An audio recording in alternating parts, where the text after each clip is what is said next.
Okay, welcome back to episode 2 of Limited MTG Mentor.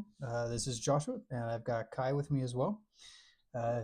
If you didn't catch the first episode, Kai is a really good Magic player. I am a very not so good Magic player, and Kai has been mentoring me on how to play Limited and get better at limited strategies and gameplays and what are good plays and what are bad plays, and helps me remember my triggers when I forget them.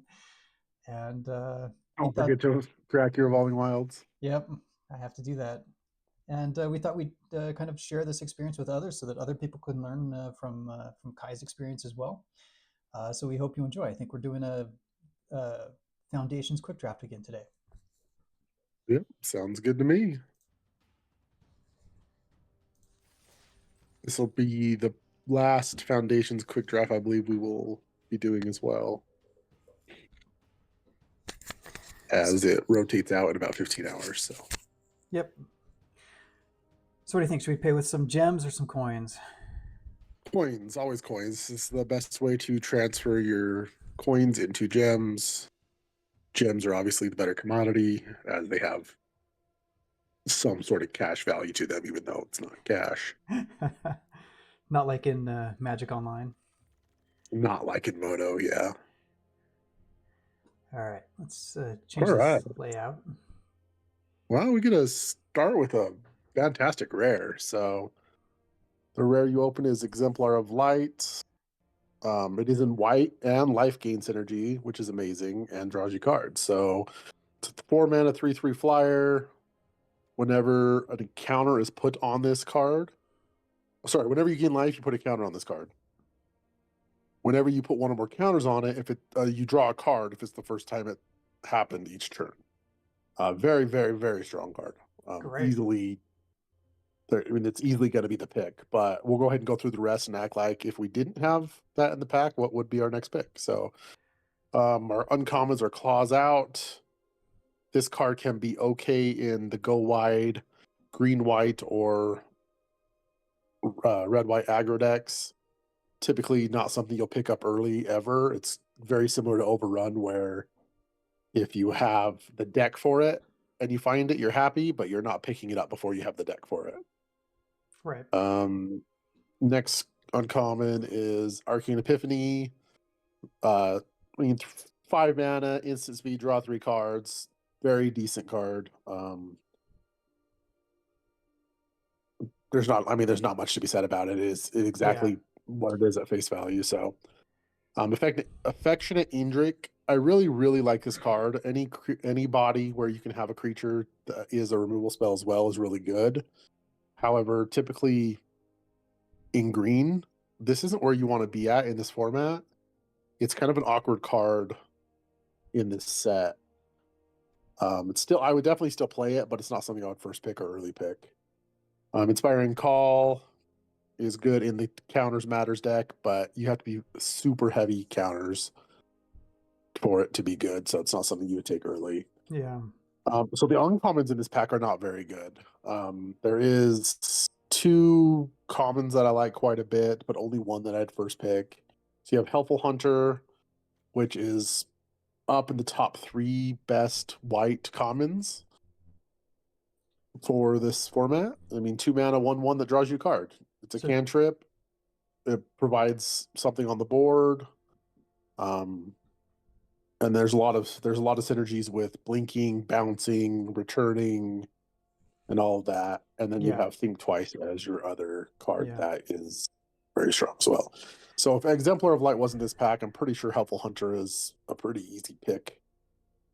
Um, I can see some argument for also taking the Arcane Epiphany.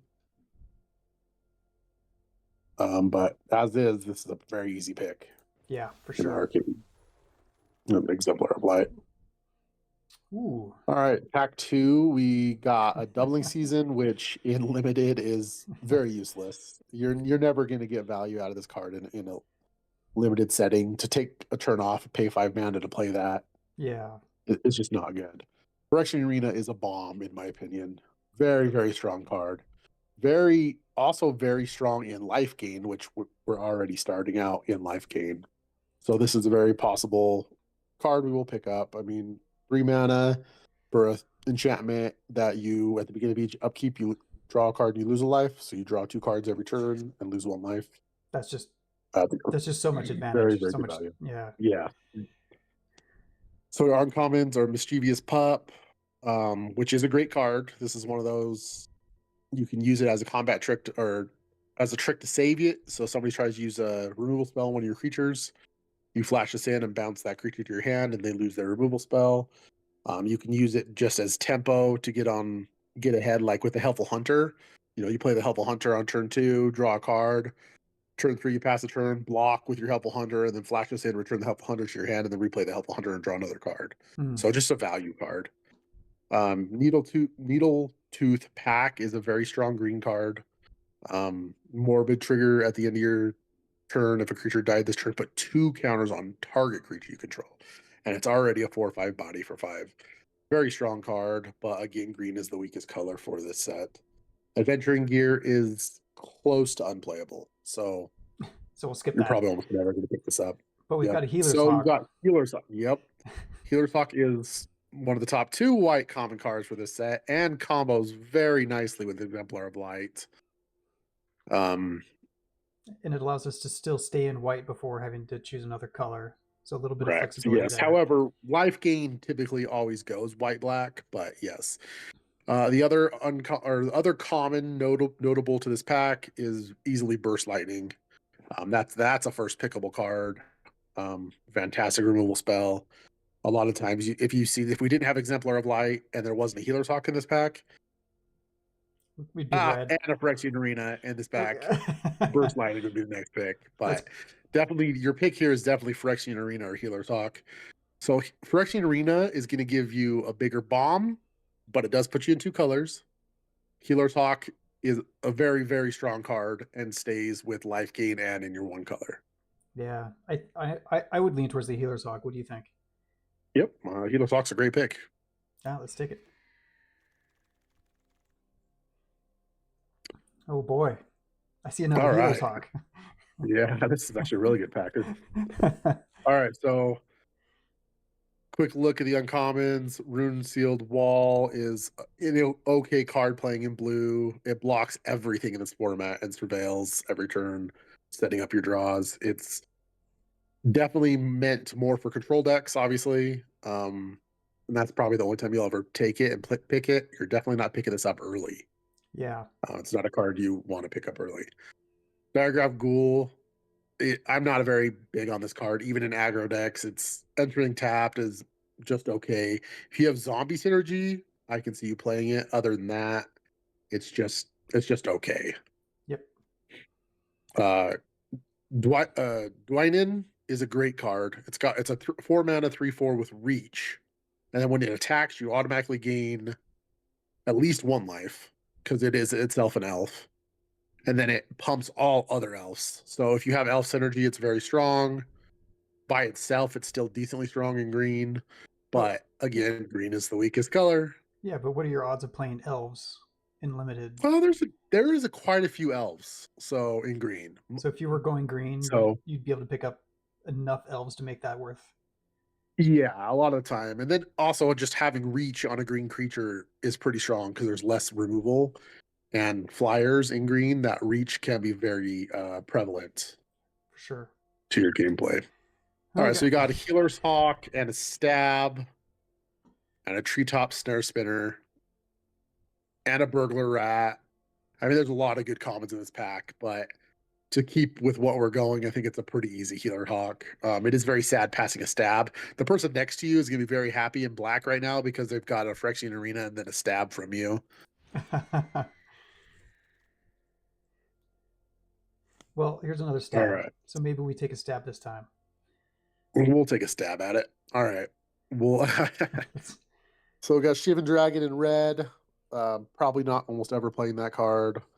We already went over Needletooth.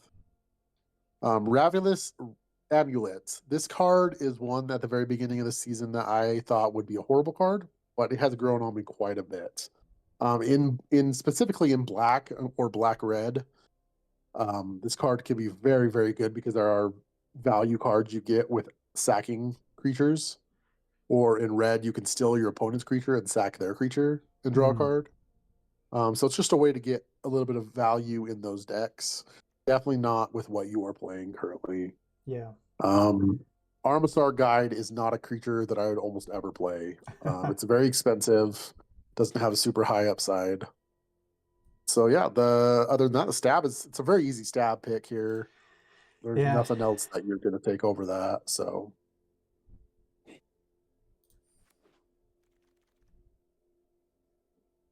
wow, and Gee. another stab. All right.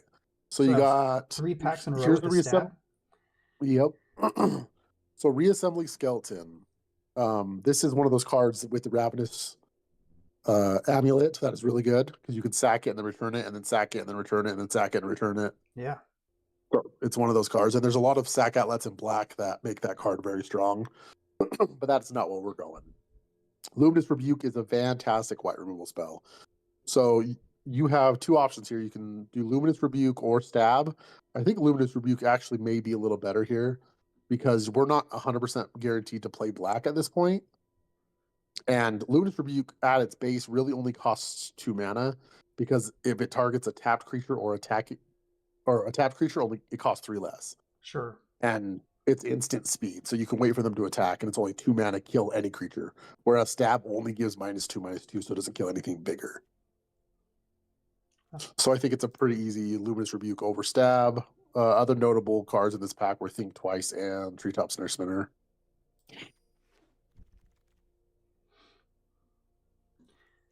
All right. Back All to right. the Twin Blade Twin Blessing Blade, again. yes, not a card you're almost ever going to play. Yep. It is a gotcha card, so sometimes you could possibly win a game because of it, but I don't suggest trying that. Not a very big bonk with that card. Bulk Up is another one of those cutesy cards. It's kind of similar to Twin Blade Blessing in this. It can, haha, gotcha, but it's not very strong overall. It, Very seldomly does just doubling their power matter. If it doubled their stats, it would be an okay trick to play, but most of the time, doubling just its power isn't going to save it from dying. So, or win games. right. So we got a Strix Lookout, which is fantastic for blue, or blue white flyers, which we kind of are in blue white flyers as well because we have 3 flyers right now. Tolarian Scholar's great for the spells deck, which we're not looking towards, so I don't think that's going to be for us. Vampire Soul Caller can be very strong here. So it is another flyer that returns a creature card from your graveyard to your hand. Which would be great for That's getting another way back to, the Healer's Hawk. or your bomb, yeah. And it is a flyer, so you're sticking out with flyers. And then the pick is actually also really strong with early game flyers. It's 2 mana, gives a creature +1/+1, and whenever it does combat damage to a player, create a treasure token. And its equip cost is only 1. So making your Healer Talks 2/2s that create mana when they hit you, when they hit Pretty them, good. is pretty strong. So yeah, I would say your 3 picks are Strix Lookout, Vampire Soul Caller, and the pick.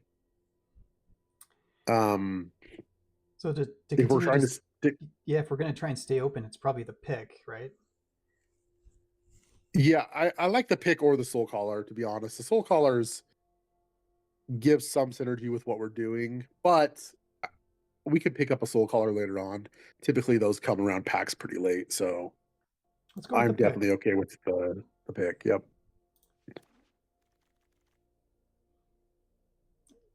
All right, there's another Amulet. For uncommon, as far as commons go, we got a Sage and a Soul Shackle Zombie. The Soul Shackle Zombie, so the Sage is great early game, gives you a flyer, good sack outlet, but the Soul Shackle it gives you life, that life gain that you need. Um, great curve filler and gives you a little bit of reach as far as damage goes. I think that's probably the better card here. I agree, and gives us the opportunity to get stuff out of people's graveyards. Yes. Bite Down, notably, was the other good common in that pack. That was green. Another amulet. There's a lot of amulets going around. That is really weird. Fake Your Own Death. or the land here. So notably, the land can let us splash, but it also gains you a life. So you could play this just as a swamp in your deck if you're playing black white, just because the life gain with Exemplar of Light could be worth it because it could draw you a card to put a counter on Exemplar of Light. So that works well with our strategy. Fake Your Own Death More, also is decent. I mean, it makes your birds trade up and come back. Can save your Exemplar, and it also works well with Soul Shackled Zombie as well. I'm leaning So towards the fake your own death. What do you think? okay, yeah, they're both good picks. Okay. Well, dang. Now I wish we had taken the land so we could take this one. Yeah, well, this you're probably still taking this one because there's not much. Okay, some people like the katana. I can see if we get a whole bunch of healers hawks, the katana actually being okay. Makes your birds +2/+1 first strike during your turn. So it makes them 3/1 first Ooh. strikers.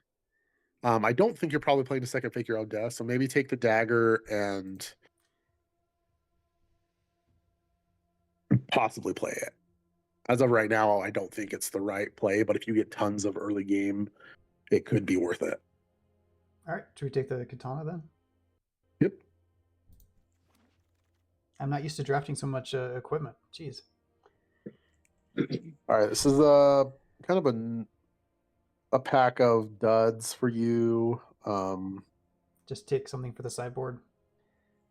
I would probably just take the land. Hurting other people's land base.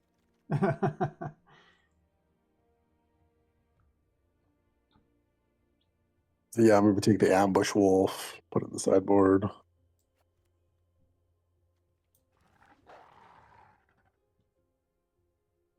Amulet for the sideboard. I mean, because the amulet's a possible play if you get a whole bunch of stuff to go with it.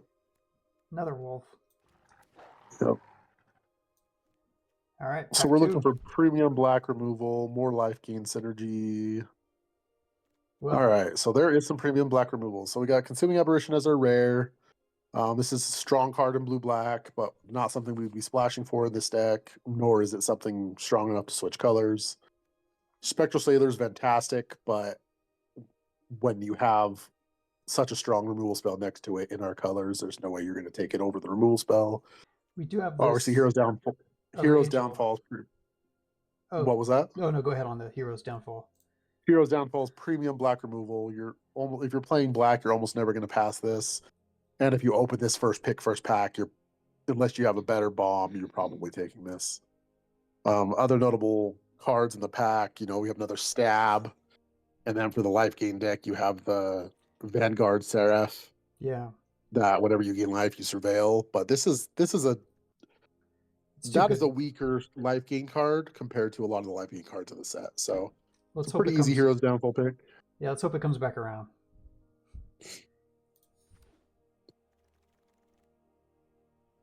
Oh, geez, now we have a bake into a pie.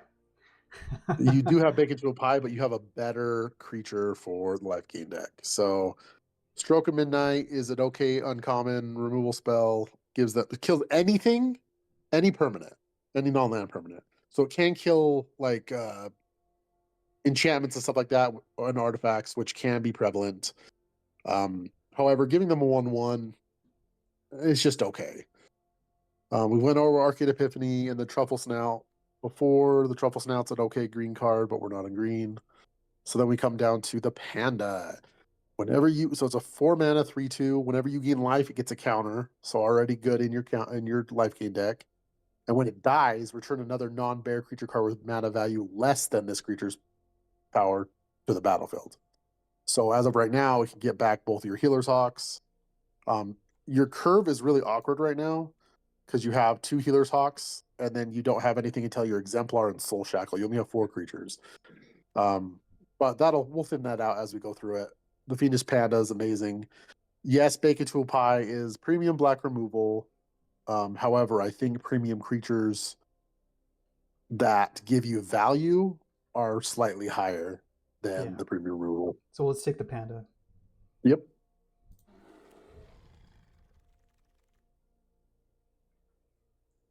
And we get gifted with a Bank into a Pyreactor. So, all right, you have a premium, Sarah Angel, 5 mana, 4/4 Flying Vigilance. If you've been playing Magic at all for a while, you'd already know this card. It's been reprinted millions of times. Iconic Sarah since Angel. 1993. Yes. So that's a fantastic card. However, the Bake Into a Pie is premium removal that also gives you life gain. So I think that's a pretty easy pick here. Notably, there is a 2-drop Hungry Ghoul that's also decent in any deck. Sack a creature. If they're going to kill a creature, you can just sack it and put a counter on this. It's a great 2-drop, but it's not worthy over a Bake Into a Pie. So our removal is doing great. So now we need to fill out our creature curve. We just got a black-white land too. Yep, there's not a whole lot in this pack. You have the Soul Caller or the black-white land. I think the black-white land is just too good with your life gain synergy stuff. So we take it. Pretty easy pick. Yep. Whoa, Dazzling Angel is a huge pickup for you. This is probably the best white common right now. Whenever another creature enters, you gain a life. Seems simple, but it's so good with any life gain. So if you play this on turn 3 to play Exemplar of Light on turn 4, Exemplar of Light automatically gets a counter on it, and you automatically draw a card. Yeah, you this Panda on turn 4, automatically gets a card. Other notable card is the Stroke of Midnight, and that's about the only other notable one in this pack, so it's a pretty easy pick for you. And it's a 3-drop, which you needed, which you need some 2-drops and 3-drops here. All right, so best card of this pack is definitely the Heartfire Immolator, which is in red, so we're not going to worry about that. Both white cards are definitely playable. Prideful Parent is a 2-mana 2/2 Vigilance for 3 that creates a 1/1 cat. So 2 bodies, 3/3 power for 3 is pretty strong. Squad Rallier, 3/4 for 4. For 3 mana, you can look at the top 4 cards of your library and reveal a creature with power 2 or less from among them, put it into your hand, which also can be very strong. As of right now, you have 1, 2, 3 creatures with power 2 or less, so that's not very strong. I would probably take the Prideful Parent. Better for your curve. Yep. It makes you go a little wider.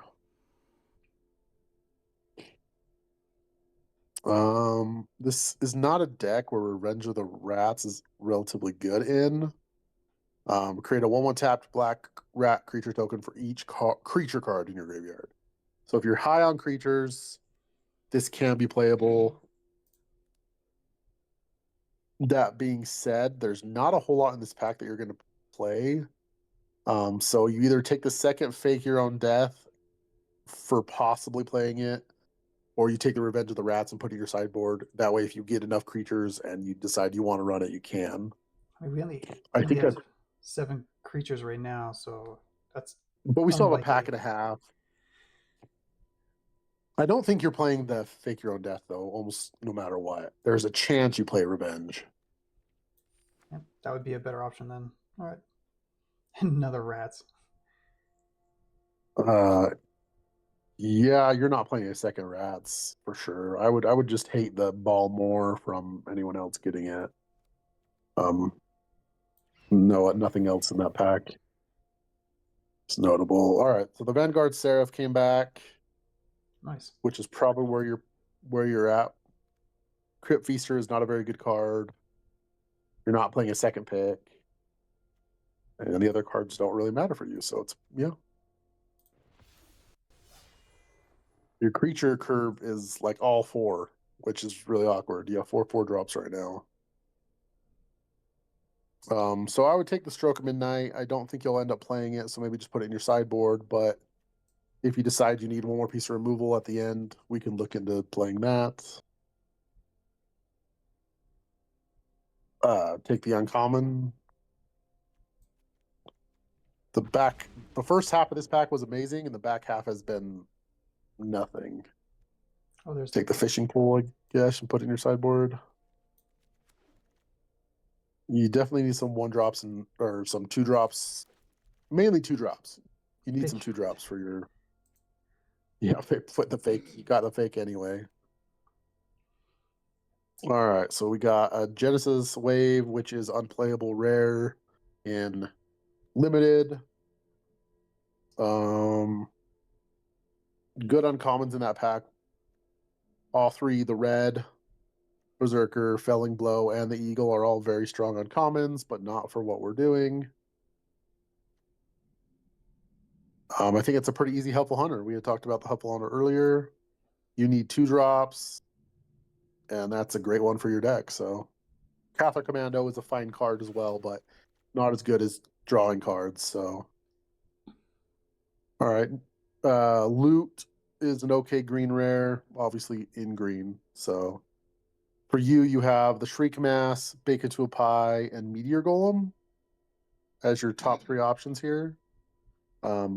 I like Bake Into a Pie because it's life gain with removal.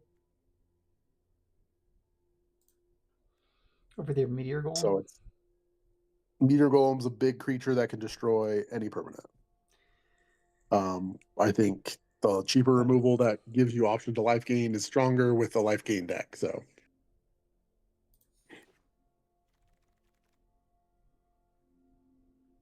and there's another Hero's Downfall. That one has a Bake Into a Pie and Hero's Downfall and Angel of Finality and Authority of the Consuls. So I am not that big on Authority of the Consuls in limited. It's just really slow. Gaining 5 life off this is all right, but yeah, I don't think it's that strong. Angel Finality is a great card, but you're already loaded on the 4 drops. What's our creature count now? So, 9. all right, let's pause the recording. You can cut that out. I got to use the restroom. All right, we are back. Sorry about that. All right, so we just talked about Angel Finality. We have a lot of 4 drops already. It is a really strong card. However, you got another Hero's Downfall, another Bake Into a Pie. I like Hero's Downfall on this one, since you already had 2 Bake Into a Pies. Yep, agreed. Let's take it. Pretty easy removal. All right. And what is your creature count right now? 9. All right, so we definitely have to focus on getting a little more creatures here. And below 4 mana too. We need some 2s and 3s. So that being said, you do have 3 playables here. The Vengeful Blood Witch. Whenever it or another creature dies, it deals 1 damage to them, or each opponent loses a life, you gain a life. It's decent, but it itself can't really do any work, and you don't have a whole lot of creatures to go with it. Sure. But it does help for the life gain, so there's that. You have Inspiring Paladin, which is a 3/3 first strike during your turn. And then it also gives anything else that's a counter on it first strike during your turn. So we don't have a lot of things with counters, though. No, the only thing that's going to have counters on it is possibly Exemplar of Light right now. And Fiendish Panda. But it's still a 3 mana, 3/3 first strike during your turn. So, and then you have the Guiltless Plunder, which is a 2 mana, 2/2 Death Toucher. That if you attack with a creature, you get to rearrange the top 3 card. Or sorry, you get to look at the top 3, put 1 on top and 2 in the graveyard. I like this one, personally. 3 mana, 2/2 Death Touch can answer a lot of things too. You just block because it has Death Touch. Yep. And being able to have that chance to set up your draw can be pretty helpful. Yeah, let's take him.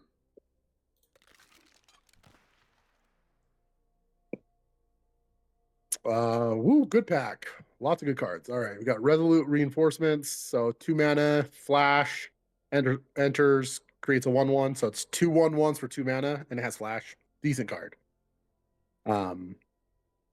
But that being said, you have another Healer's Hawk, premium white card, and a Burglar Rat, which is a 2-drop that makes them discard a card. I feel like it's a pretty easy Healer's Hawk here. It's got to be the Exsanguinate. Definitely not the Exsanguinate. We went over this in our last video. All right. 3 Healer's Hawks. All right. Oh, and another Helpful Hunter. Nice. Yep. So you only have 2 options really in this pack, and that's the Helpful Hunter and the Hungry Ghoul. Hunger Gold doesn't have almost enter synergy in your deck, so it's a pretty easy helpful hunter here. Man, how did we get this lucky? Like this late in pack 3, we're finally picking up the creatures we need. Yep, absolutely. All right, you got the options between your two creatures again: Guiltless Plunder and Or the Inspiring Paladin. Paladin. Yep. I still think the Plunderer is better. Better for your deck, better setup draws, etc. Let's take him. I don't think you're playing anything in this pack. The thing that comes closest to what you're playing is probably the Blood Chief. So you can take it and put it in your sideboard. But I don't think you're playing anything else in this pack, so.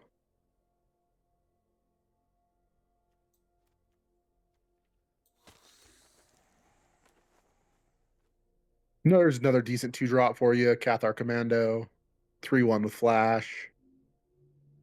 Can destroy an artifact or enchantment if you need it to, so it has a little bit of versatility. But you need a 2-drop, so that's right up your alley. And then the Squad Rallier can be played now. Let's see, how many hits do you have for that one? 1, 2, 3, 4, 5, 6, 7, 8, 9. You're up to 9 hits with it, so definitely playable. So That's crazy because after the first 2 packs, there were only like 2 hits. I don't think you would play a second Rallier, but I also don't think you'd play the Blight Priest. Even though it goes into the synergy of your deck, it's not that strong of a card unless you have the infinite combo with it. Not playing anything here.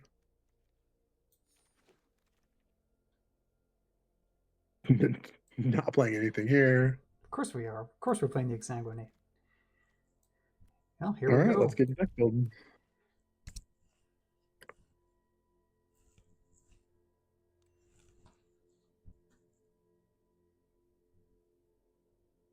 Synergy wise, the deck is good. But however, we didn't get there's almost no draw in this deck. So you could come into running into issues with just running out of things to do while your opponent is drawing cards. But your removal level is very high.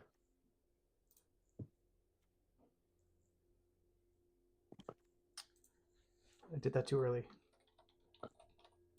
Yes, you did.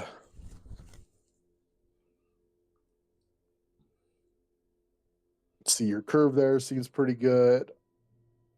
You got to drop 2 cards.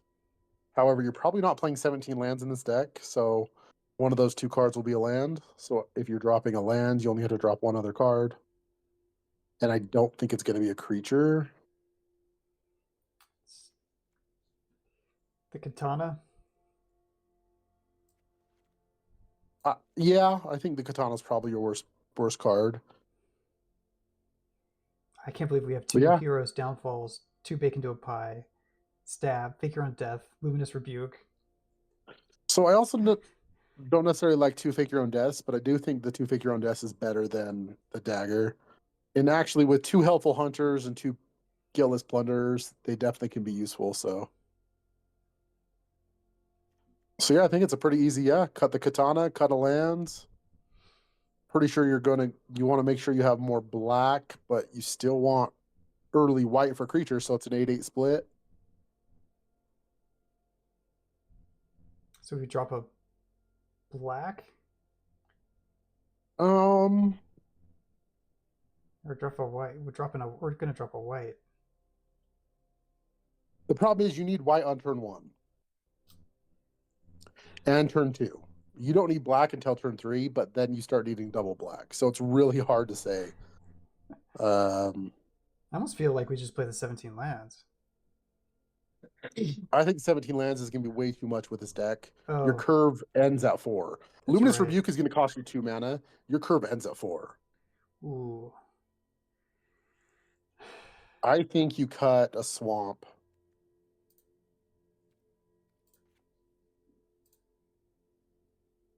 I mean, we're still at eight swamps and 9 Yeah. plains. I think, So, yep, I think this is right. should we run it? Yep, let's do it.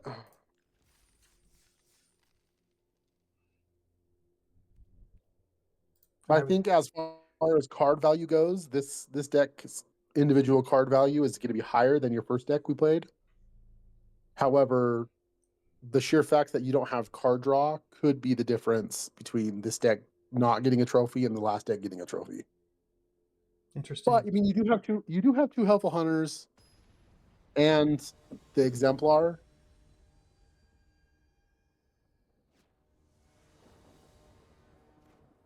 But if you curve out every game, you're gonna have your opponents are definitely gonna have a hard time answering the curve out. So sadly, no Hawk, but definitely a good hand still. And we're on the play. Yep.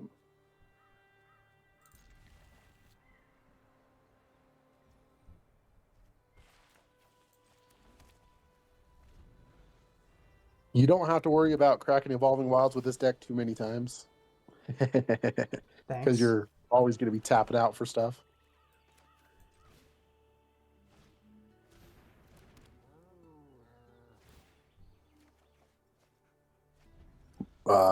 That's enough land though. We don't need any more land. This is why I definitely didn't want to run 17 lands, because if you get flooded out too bad here, oh boy. So definitely play the tap land, because I mean you could sandbag that for the life gain later. That might be worth it since you drew the swamp. And you don't need that double swamp. So yeah, just guess you're just attacking for one. If you're going to get flooded, at least you have the Rallier if they don't have an answer for the Rallier, so you have something to do with your mana. Yeah, we can get that out on the next turn. Dauntless Dauntless Veteran. It's not too scary of a card if he's not going super wide. So you're worried about him playing Heroic Reinforcements next turn, but your Squad Rallier shuts that down pretty hard because you just block one of the tokens and kill it, so...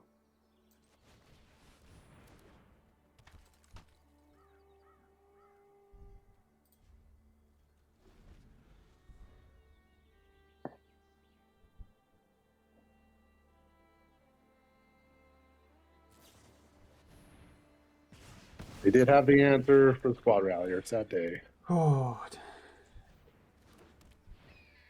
And they have their Healer's Hog. No blocks. All right, so I think you can go ahead and play the untapped land, because I think it's a pretty easy situation to rebuke that tapped Dauntless now, so you can't use its effect anymore. And it only costs you 2 right now. Offer the trade, which they won't take, and then you're able to play your pirate with the plunder, or sorry, with the raid. It is a plunderer. Gonna play it with raid, and hopefully get rid of lands. Yeah, get rid of both of those lands. So click on the Dazzling Angel to put it on top, and it puts the other 2 in the graveyard. So that helps. Getting rid of those lands definitely helps. Yeah, I did not want 2 more lands. I'm gonna name white. Yep. Of course. That's not That's great. right. You have a flyer. You're drawing next turn. So I don't think playing your land here is right, because you don't need that much land. So yeah, I'd probably swing first, see if he does anything, and then play the flyer.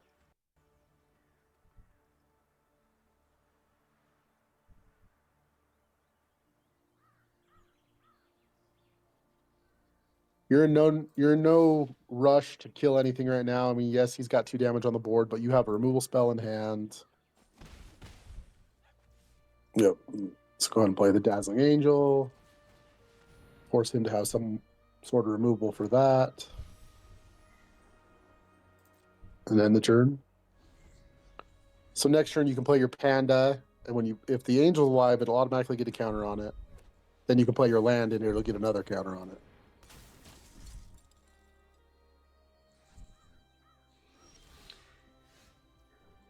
And then the Hawks. There you go. So play the Panda first. That's actually insane. You'll gain a life. That'll get a counter on it. You can play the Hawk. You'll gain a life. Panda will get a counter on it. And then you can play your tap land to gain a life, and the Panda will get another counter on it.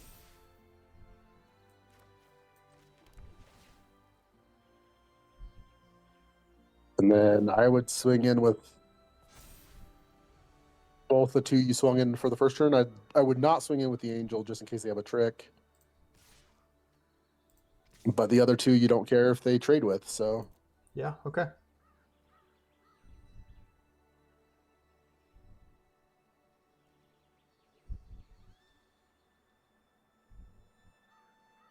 In fact, you don't have a creature in your graveyard, right? Because the Rallier.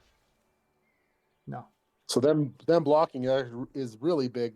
That way they can put something in the graveyard for the Panda. Okay, that was a really good trick for them to have. Give their guys indestructible. So he did get you got 2 for 1 there, 2 cards. Yep. You lost for 1, but now you have something in the graveyard for Panda. So now you killed that. You get to get back something from your graveyard. I'd get back the Helpful Hunter and draw a card. And then you also get to gain 2 more life as well, because the 1/1 plus the Helpful Hunter both entered.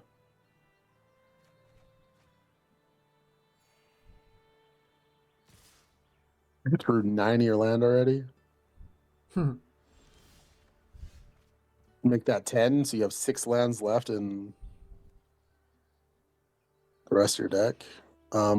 There's no reason not to play a land here. I would hold 1. But then, yeah, I would swing in with probably everything but the Angel again. Maybe hold back the Helpful Hunter. That way, if he swings in with the Commando, you can just block. Swing with swinging with your Hawk and the 1/1 token.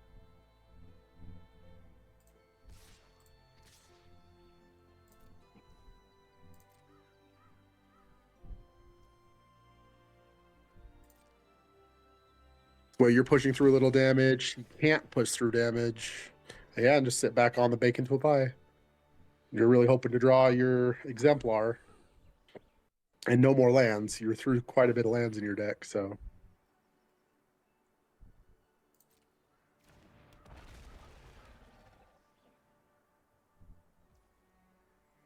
That's probably worth killing. I would kill that just because you don't want to put counters on anything. So I wait till after they attack?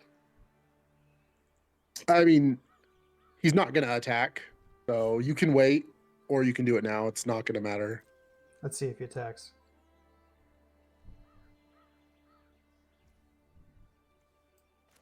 All right.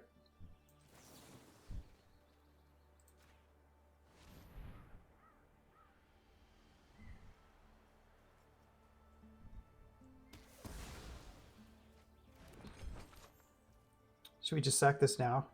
No, because you have all the stuff that gaining life yeah. matters.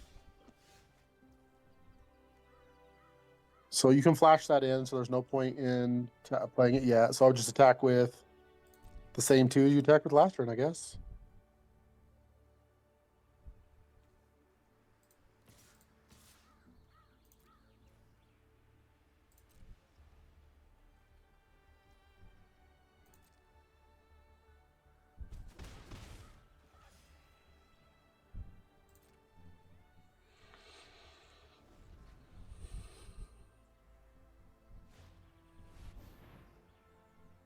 Okay.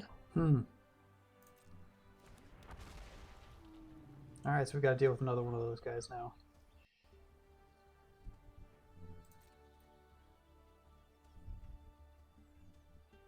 Flashing your guy at the end of the turn.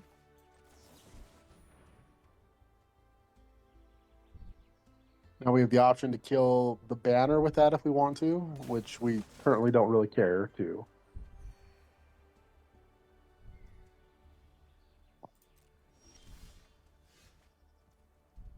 And there you go. I would just probably pull that. I would probably shoot that off at it right now. That way you can attack.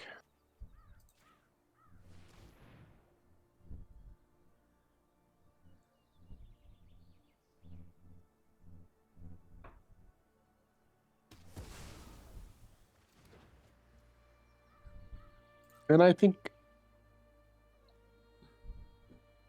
I probably would attack with the 3/1/1s. You don't care if he attacks back. At this point, you're gaining life. You're wanting to start push through a little more damage.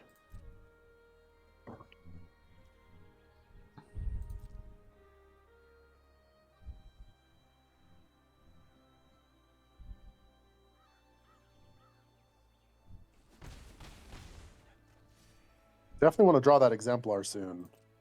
Yeah, I hope so.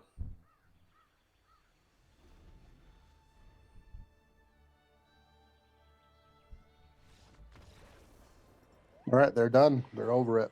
Yep.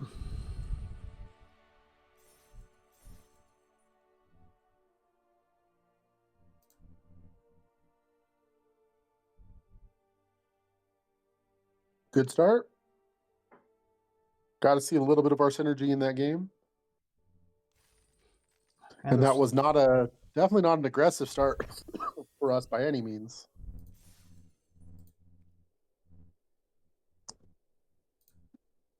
Hopefully this time we have some hawks in our opening hand. One of 3.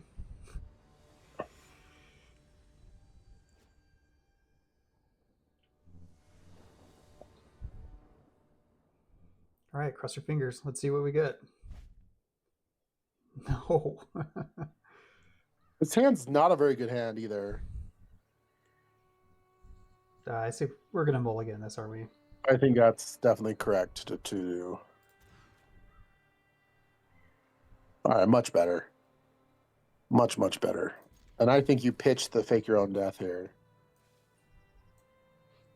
Yeah, I was gonna say the same thing.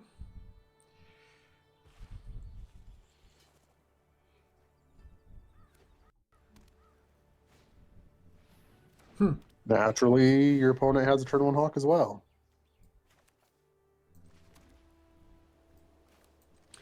But we're gonna throw out a pick on the next one. Yeah, assuming your hawk doesn't get killed. I mean, you're not going to use the hawk for a couple, or the pick for a couple. Well, you can't even attack into the. It's very awkward. And drop your pick and pass the turn. This game sucked as far as them being on the play and you being on the draw hurt a lot. Oh boy. Their curve is about as insane as you can possibly get. So Yeah, this is not good. there's no point in clipping the pick this turn. I would just play the plunder, advance to the board, and then pass the turn. Next turn you'll be killing the eagle with bacon to a pie.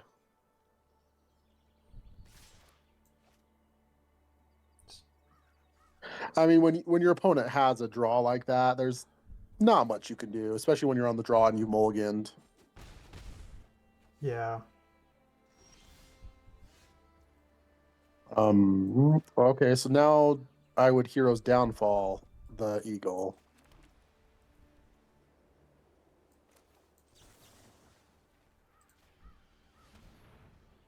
A couple things you could have: run away together to bounce it, and one of your creatures, which he does not. So then I would suit up the hawk and swing in.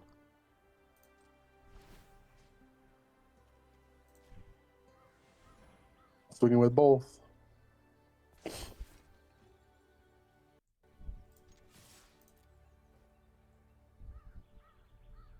Time to gain a little life back. Oh, what's he gonna do? Luminous Rebuke, maybe. Spectral Sailor. Is he going to double block? I don't think he. I'm surprised he did that. I'm surprised he just didn't just draw a card. But definitely kill the Spectral Sailor.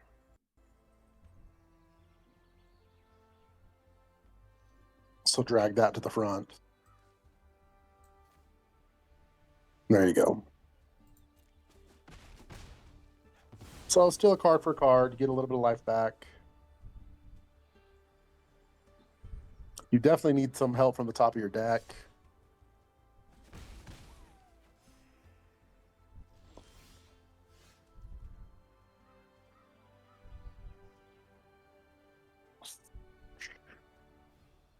So I think killing the Strix is probably right. Just because they're running out of lands, and I have a feeling they're going to need to loot to try to get out of this.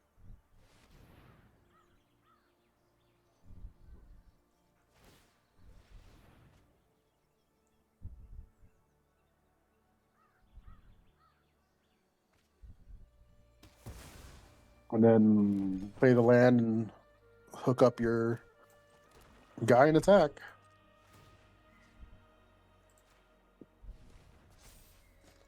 You definitely need some help from the top of your deck. Yeah. Let's hope they get stuck on land now.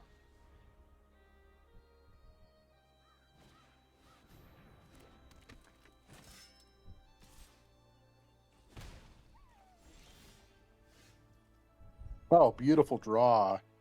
I think you go ahead and play that, and then crack your food. Use your treasure token and crack your food right away. So you can just crack your food; it'll use your treasure for you. Oh. You'll gain 3. You'll put a counter on your exemplar, and you'll draw a card.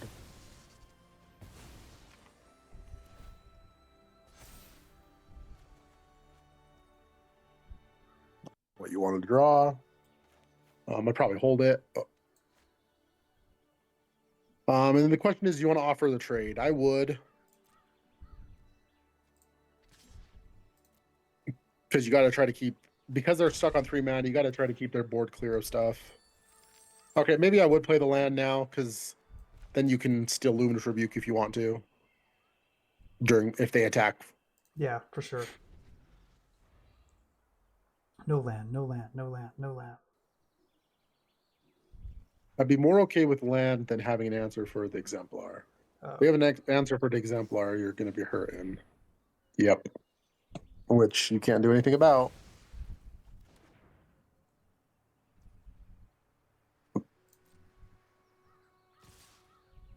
I think you go ahead and use a Luminous Rebuke on the 3/3 because you don't really have a choice. You're going to fall too far behind if you don't.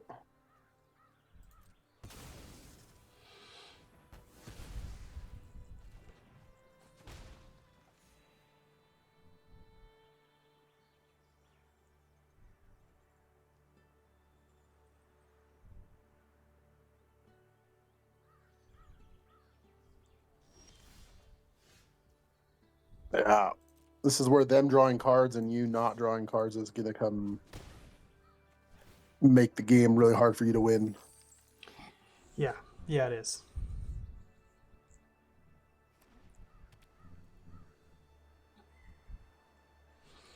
They still have 4 cards, and now they have all the mana they probably need. Yeah.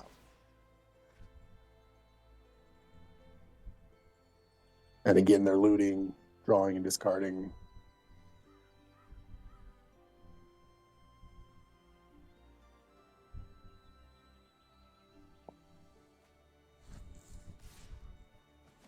Them having, like I said, them having an answer instantly to your guy. That was a good draw. I'd swing first. Well, no, maybe not. Because if you draw a removal spell.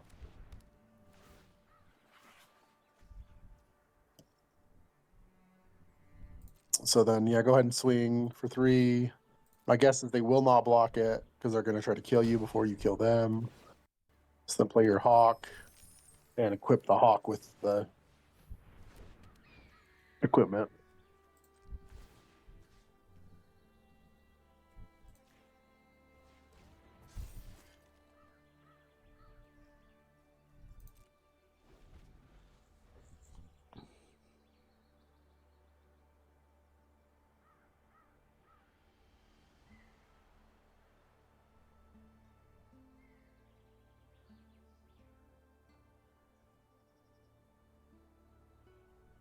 See, Panda would be a good draw.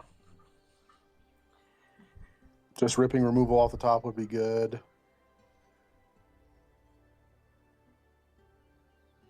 Are still a little bit too far behind.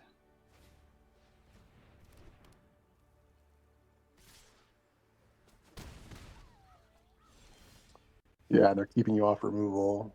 Okay, stab is all right. You just swing in with everything since you can't block with any of it.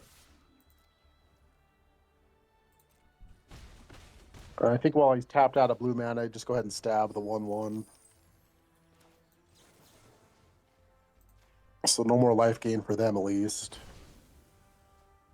And you're on a 3-turn clock, and they're on a 2, 4, 3-turn clock as well.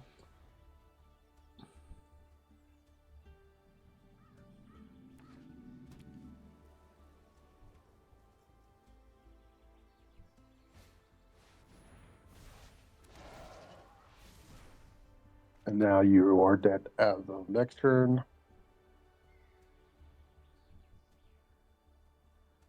We could get lucky. As board states. As the board sits, you are dead currently on next turn. Yep. And I don't think that changes anything. So go ahead and I'd swing with everything again.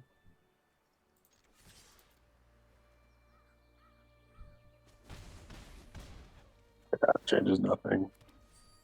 I mean, you're just dead. You can play that if you'd like to see your next 3 cards, but I don't think you can put anything in the graveyard that could help you.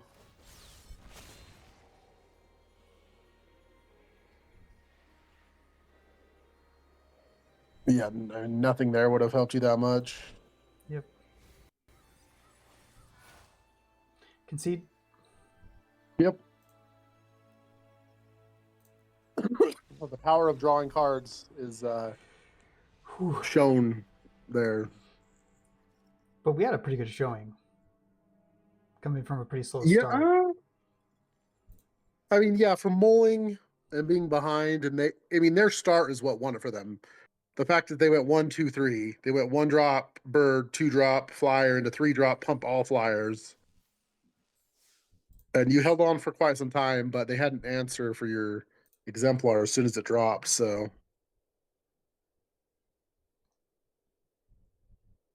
if you could have got maybe 1 more card off the exemplar, or if they didn't have a way to get rid of your lifelink, they had very good answers for everything you did. Yeah, we did too. Which we were just a little behind. Which again, they were filtering all their draws. So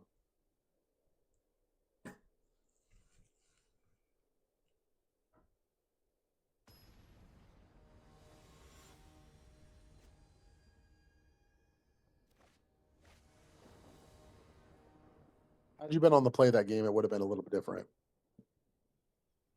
Nice hand. That's a very good hand. That's a keep. And we're on the play. Yep. Turn 1 hawk on the play feels good. Oh, and then they have an axe. That's disgusting.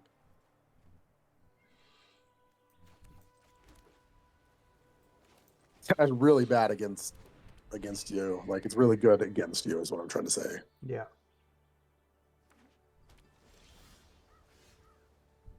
But as long as you get your land, then you will be just fine with double bacon to apply there.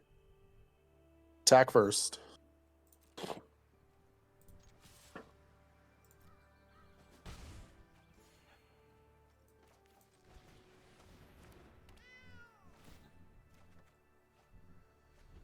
Okay, and you're all set on lands now. No more lands. No more lands. Dang it. Well, at least we have the double bacon to a pie. Yep. Now we're hoping they tap out this turn or something. Not during your turn anyway, but they could just equip that up and swing for 4. I think if they did, you're okay. I think you're just going to play the exemplar still.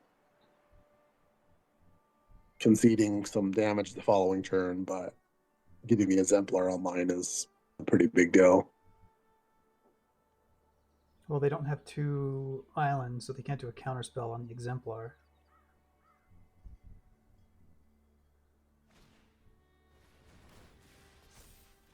Deciding to go for the pick instead. Hit you for 4, same amount of damage, but they get a treasure.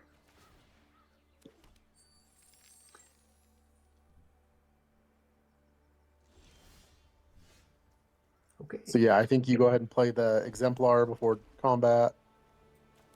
That way, when your guy hits, you get a counter and draw a card. Swinging with both.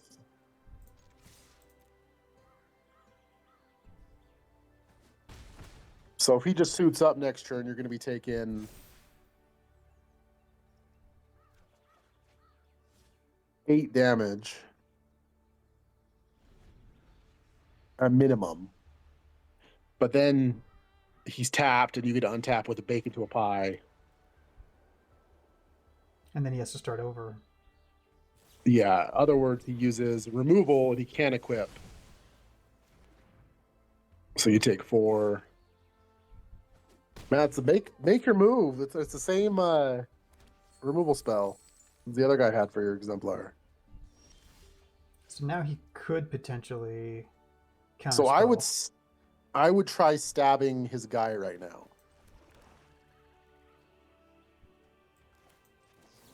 Any spell takes him out of that, but it forces him to use the spell now. And then we could still bake into a pie. Yeah, correct. Or if he doesn't, we can just play the next Healer's Hog.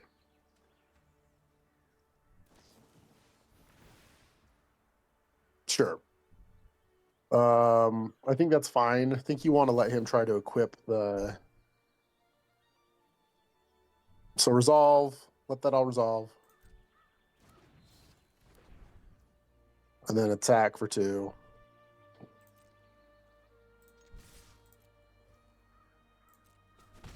How many cards does he have in his hand?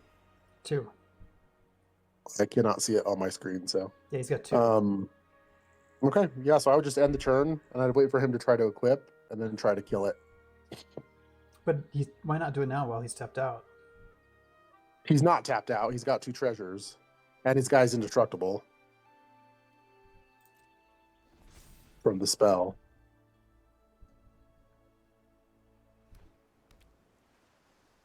Wanting him to use mana to equip. So yeah, definitely try to bake into a pie now.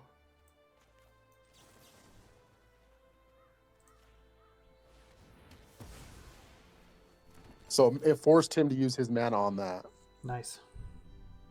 Then that limits the rest of his turn, but he still has 4 mana. Sure.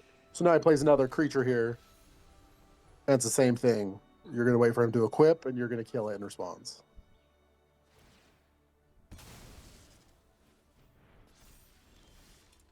So you can't swing this turn. You really need to stop drawing lands. Play Healer's Hawk and pass the turn. But this is why the Leyline Axe is so bad against you, is because you can't just sit here and trade. Leyline Axe makes it so it's like 2 hits and you die from whatever creature. And that's fine.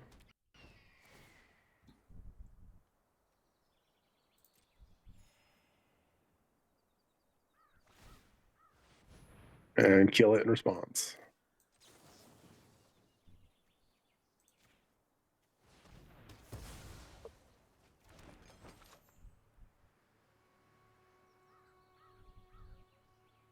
The problem is you have all 1/1s.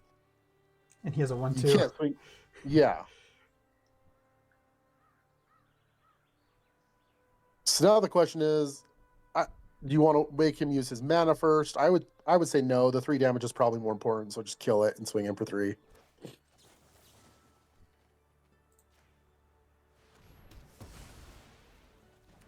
Especially because that has vigilance, which is even worse.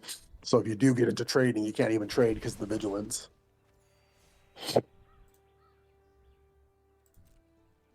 And your turn.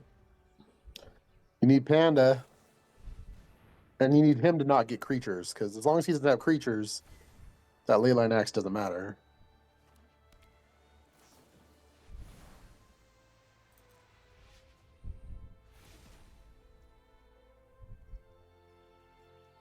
It's your turn. Nice angel. Swing for 3 and then play the angel.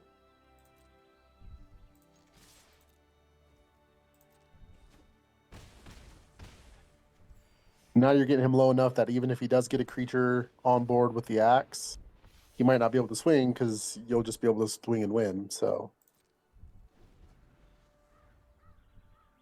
he's on a 2-turn clock.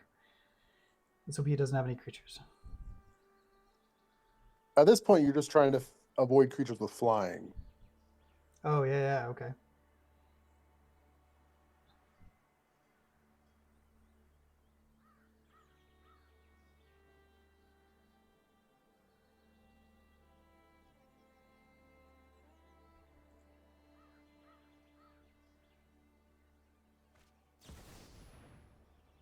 And that's exactly what you didn't want him to have.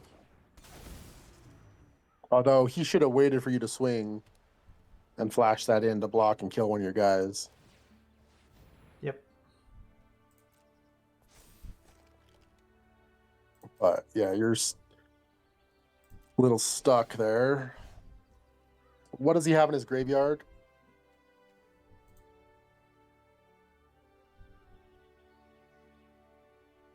Well, so you don't care about the creature itself too much, but it does get a swing in for 10 damage next turn.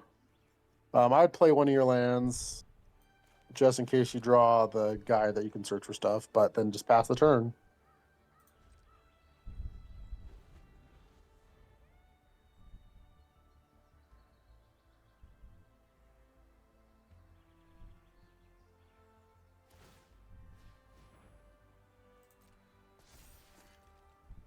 You're going to take 10 damage. He's going to have the option to cast 2 spells from his graveyard. Oh, it's just 1. Sorry, it's on attack, which you don't care about. Doesn't do anything to the board.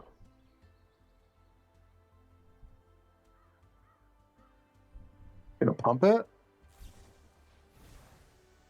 Why? Okay. He's giving it indestructible for some reason. No blocks.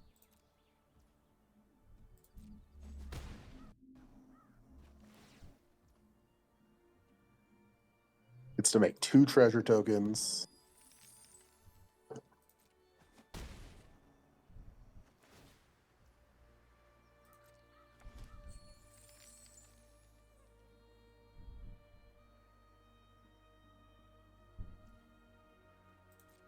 I would probably crack the foods. Well, I would have done that I wouldn't do it now.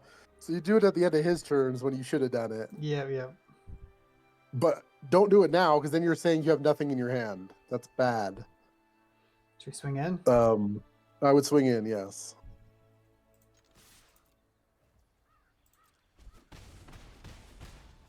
And then pass the turn.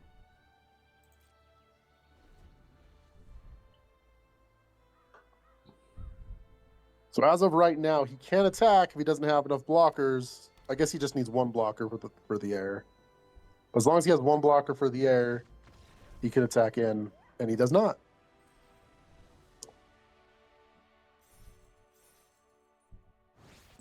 Well, Out there against the Leyline Axe. That was an interesting win. It's a tough one. Leyline Axe is especially when you start with it for free and play, is a hard one to fight. So luckily you had enough removal to get through it early. Oof. And enough 1/1s to put enough pressure on him to not be able to attack at the end. And enough life gain. Yes, and enough life gain. All right, round 4. You are running into the same issues that a lot of black-white decks have, and that's just when you're into top deck mode, it's very hard to win because you don't have a whole lot of value. Yeah. Especially when they have an answer for your guy the first turn you play him always. Yeah.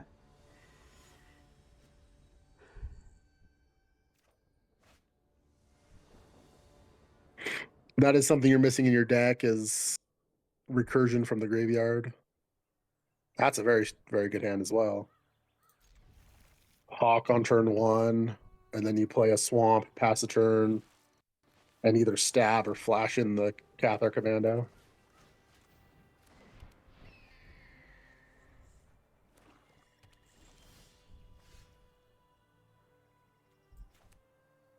Nope, swamp.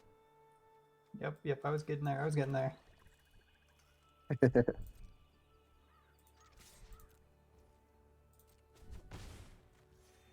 Just pass the turn. And of course, you drew a land turn 1. You really don't need lands. Flash in the commando. And then he's going to take your stab, and all you have left in your hand is land. So now your hand is very poor. Oh my gosh. Swing in for 4. Play. I would sandbag the life gain land. So just play one of the other lands. Don't play the one he doesn't know about. So now he didn't know about that card. Yep. Sorry, it was just closest to where my mouse was. Reasons to play Magic cards. One of them not being because it was close to where my mouse is. Should I swing with the commando as well? No, because his guy has first strike.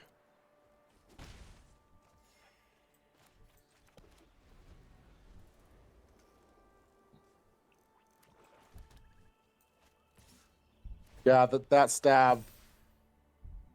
No blocks. Him getting rid of that stab is huge because now you can't answer Alesha and it just gets bigger. Oh my gosh. And you wanted to play 17 lands.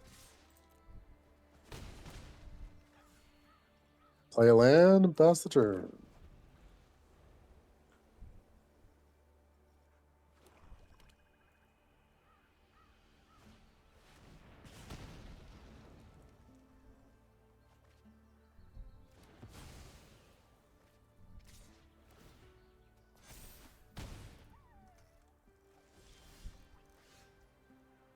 All right, well, that was a good draw. Hopefully he doesn't have another answer for that, but... Should I play it first? Yep. I would swing first, just to get into the habit. And then play a land to play it. Still sandbag the life gain land.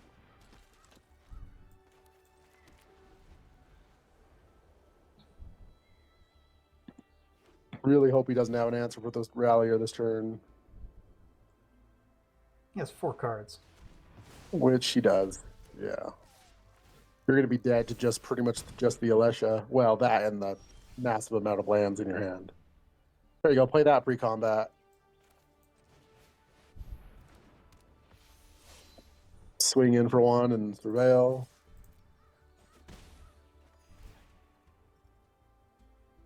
Get rid of that. Oh my gosh.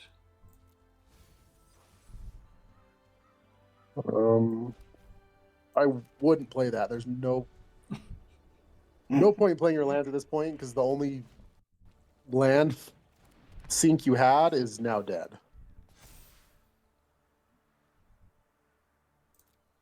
No blocks. There you go. So swing with both.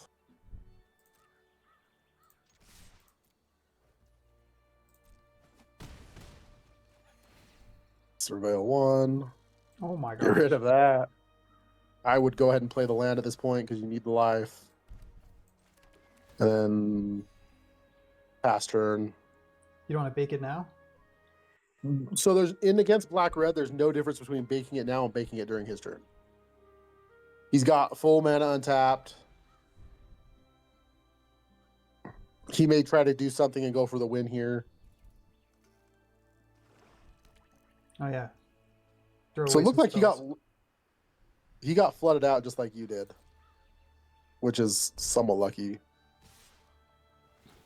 And then response, bake into a pie.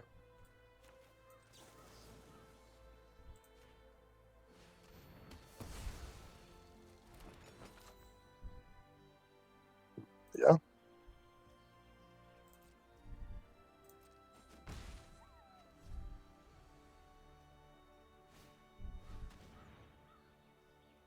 He gets it back, but it resets all the way back down to a 2-2. And you're got him in the air in 2-turn clock, so you have the game won right now. There we go. Well, I cannot believe you won that game. That's crazy. Oh, I totally thought we were going to win that one. I thought A we were going to. tale of I thought we were going to lose the last one. the tale of two people getting flooded out, and whoever just the life gain on your end into finally hitting one of your removal spells. Not very often, Alessia can put 4 counters on it and not win the game. He didn't return a single card back with Alessia that game. So even though you were flooding out, they were drawn just as poorly. Sometimes that's magic. Yeah. Which is why you don't give up. No, I almost never concede unless it's like over.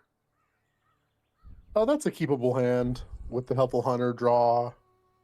And you're on the draw with 2 playables. Yeah, that's All a right. good. It's not amazing, but it's definitely playable. That made it even better. Do I play the Helpful Hunter or the Commando first? Depends on what they play on turn 2. I would just play the kitty.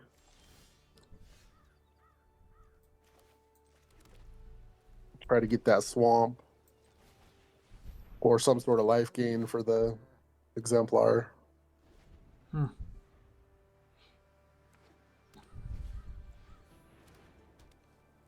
That's a weird card to have in that.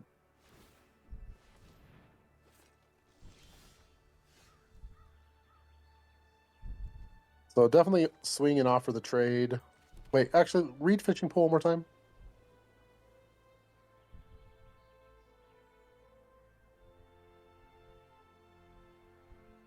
Yeah, yep. So let's offer the trade, which he probably will not take. And then play the Hawk. And then pass. You can flash in the Commando at the end of his turn. Or I could flash it into block. He's not going to swing with the Fishing Pole on it. He's going to use it to tap.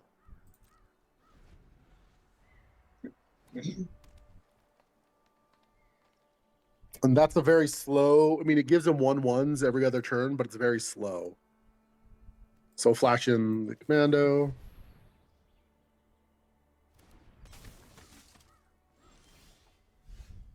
And then I think it's worth playing the Exemplar and trying to, before combat, to try to get a counter on it.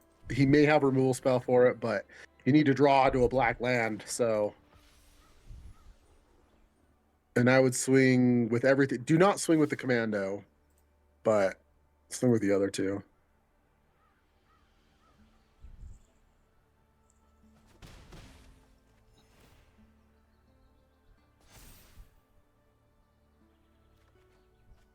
Oh my gosh. Where is your swamps at?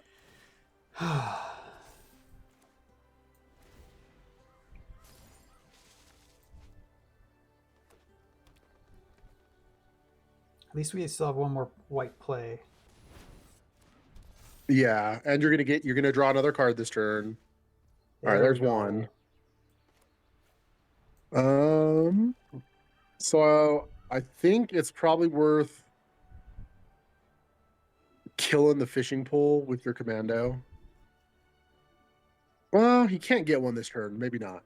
So definitely play the Seraph one way or the other before combat. That way you can surveil with it.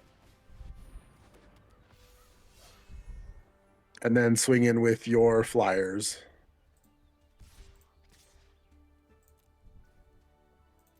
My guess is with a Fishing Pole, he's got like overruns. He's just trying to get mass creatures and overrun.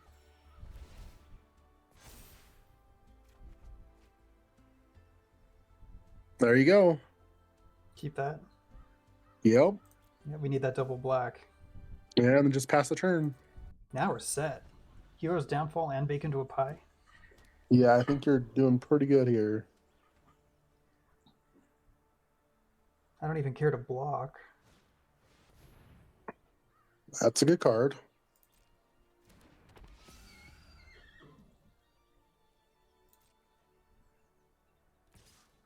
So yeah, I'll just take 4 here. Oh, he's not even going to attack. I would sack. So sack, don't pass. Sack your Cathar Commando and kill the fishing pool.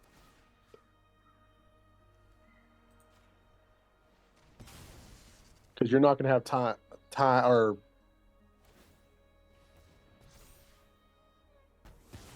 Sure, that's not going to do anything for you other than tap your creature. That was a misplay by them. Yeah, now you get to swing for 9 in the air.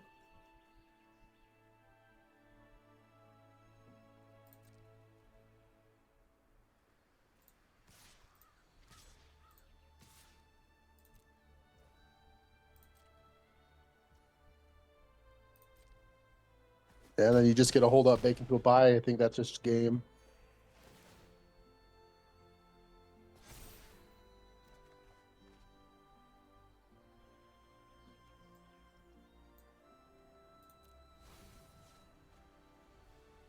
Do you want to play creature or anything? No, I don't think so. Yeah, just there's no reason to, I I mean, suppose. the best thing they can have is overrun here, and you bake into a pie in response. So see what they do with that. Let it resolve, and if they're putting 2 counters on something, see where they're putting counters.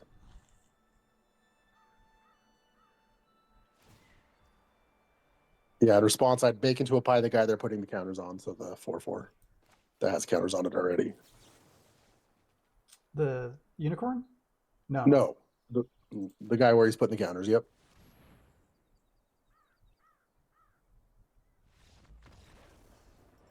And that's game. Yeah, that was a very nice outing of your deck. Yeah. If the exemplar's unanswered, it takes over the game very fast. Excuse me. Does that put us to 3-1 or 4-1?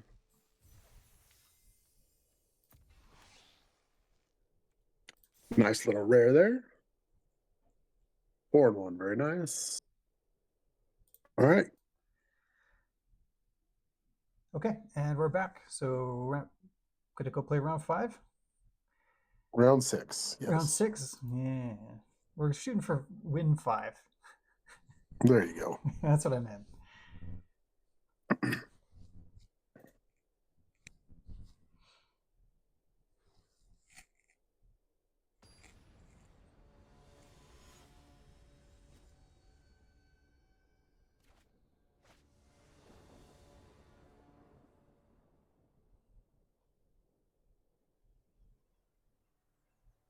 All right, not too bad. Yeah, that's a keep. Definitely.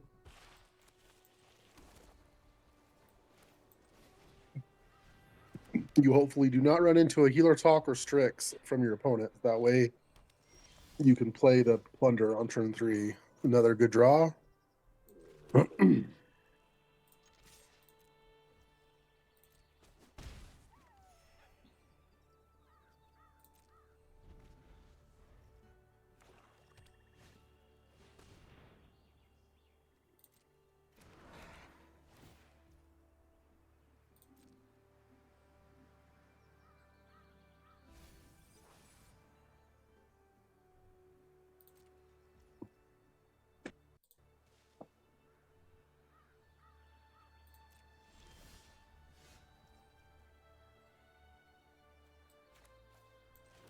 Swing in and play that plunder.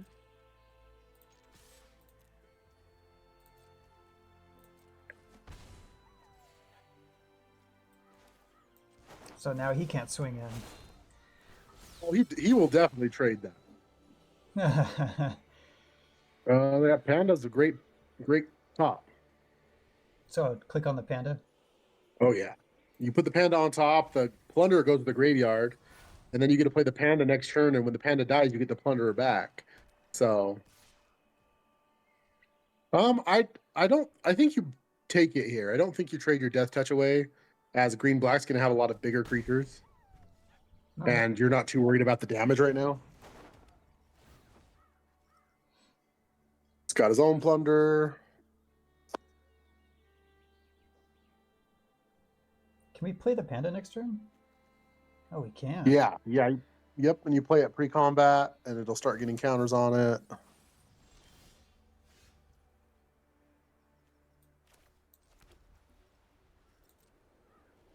Oh, you're supposed to play the panda pre-combat.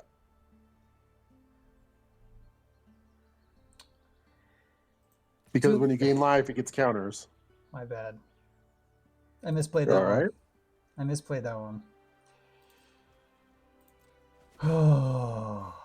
Now you get to play it main phase 2, and you get to emote "oops" to your opponent. Do I have to do that? Is that my punishment? Yep, that's your punishment. Oops.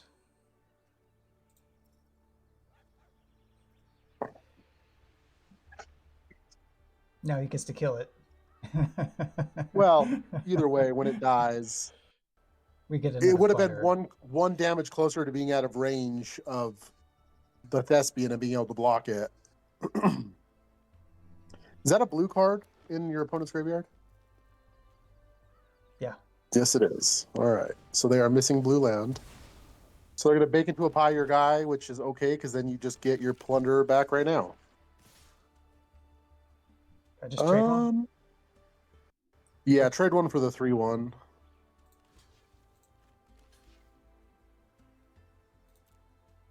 So pretty much 2 for 1 themselves there, which they have to do against a panda regardless. This time you play the Seraph pre-combat. So that way you get the Surveil trigger. Attack with Swing both. with both. Yeah, you're not going to worry about 2 damage coming back at you right now. Technically, it's 1 damage because you're gaining a life every turn.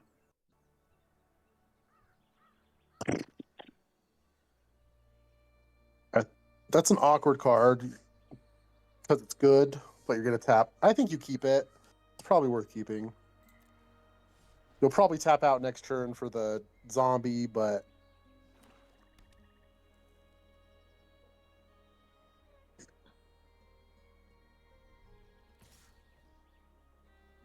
no blocks.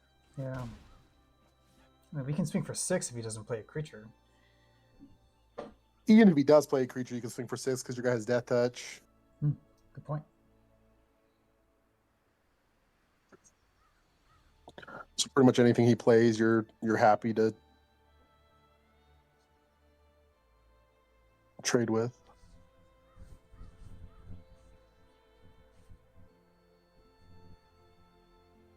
So you got some removal, some fight, Hero's Downfall. All right.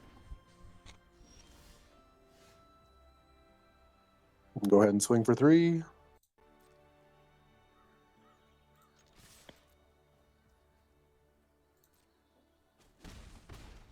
And play the Soul Shackled, exile his creatures. I mean, yeah, all this trading is just in your favor while you're holding on to 2 removal spells, too. I would exile the blue creature just because it's the best creature, and then the 5-drop green creature.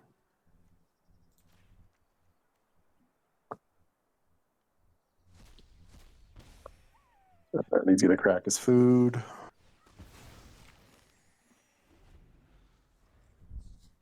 Once again, if he attacks, you don't block.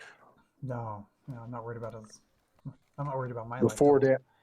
Yeah, the 4 damage on the swing is a lot stronger than. I think he's finally given up on attacking. So I think you play your land, and I think you just swing with everything. You're okay with trades at this point.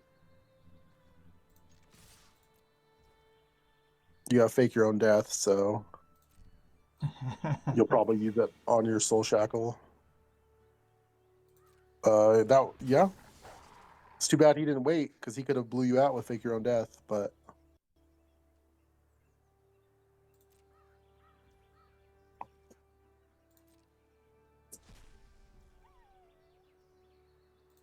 see how they block.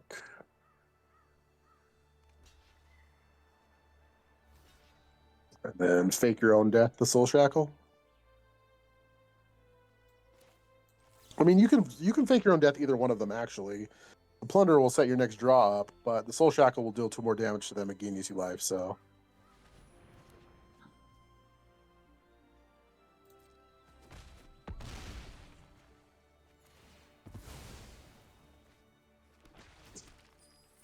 Exile their creatures. Probably the 2 you just killed.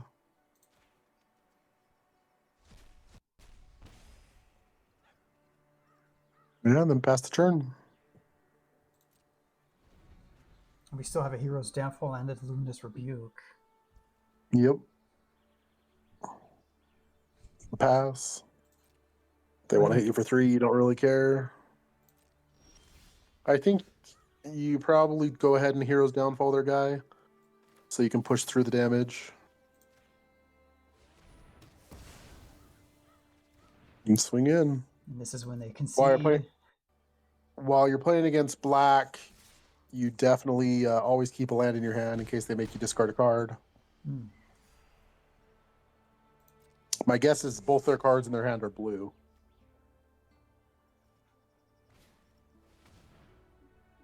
Hey, look at that. They're going to make you discard a card. Discard that swamp. That was a good call.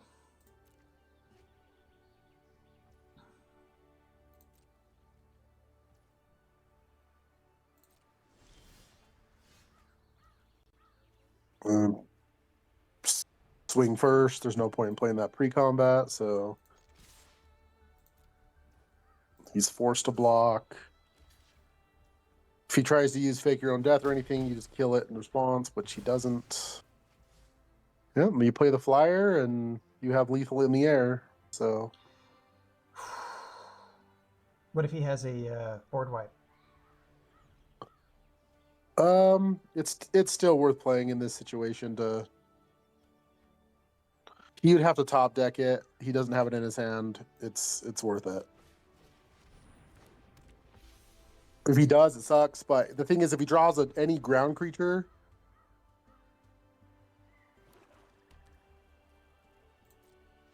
then he can block. Yeah. Yeah, you called it. I'm guessing both the cards in his hand that were left were both blue. And he just didn't get his blue land, so. Yeah, so he's probably pretty unhappy right now.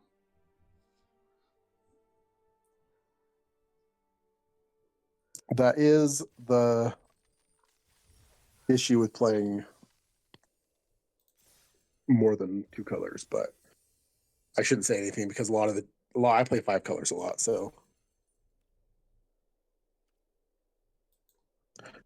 But we didn't see any fixing either. When I play multiple colors, I play with a lot of color fixing. All right, 5-1. 2 more. Keep the streak going. Trophy streak going. 2 days in a row. That'd be nice. Like I said, the power level of this deck is stronger, but the consistency will probably be a little lower.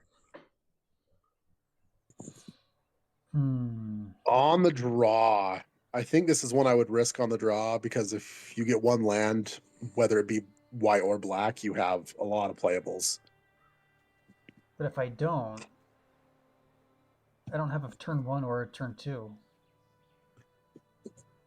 Yeah, but losing out on a card over when you have a handful of playables, as long as you get a land, is pretty sure this is a keep. I'm fairly. Wow, I would not have kept this. Okay. I'll trust you. When you're banking on whether your hand can get worse or not, your hand could get much worse than what it was, assuming you drew a land. And with the way you've been drawing lands this tournament, I'm not worried about you drawing lands. You've been drawing so many lands. Okay, shut up. We just drew 2 lands in a row. I get it.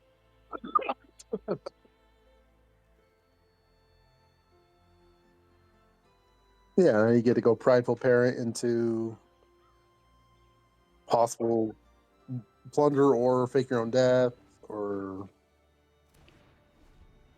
I'm assuming you're playing against blue reds or red blue spells if they have Thrill in their hand. Could be red black, but did they discard a land and then not? What was their card? What's the card underneath that? In your... Yeah, they discarded a land and didn't draw one. That feels really awkward.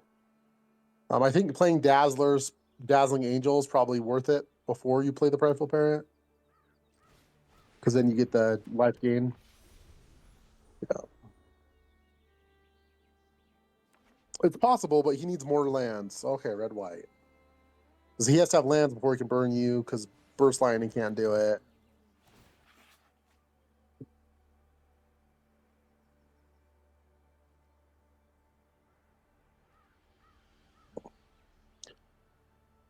Maybe he's thinking about attacking in and trading, but so I'd go ahead and attack.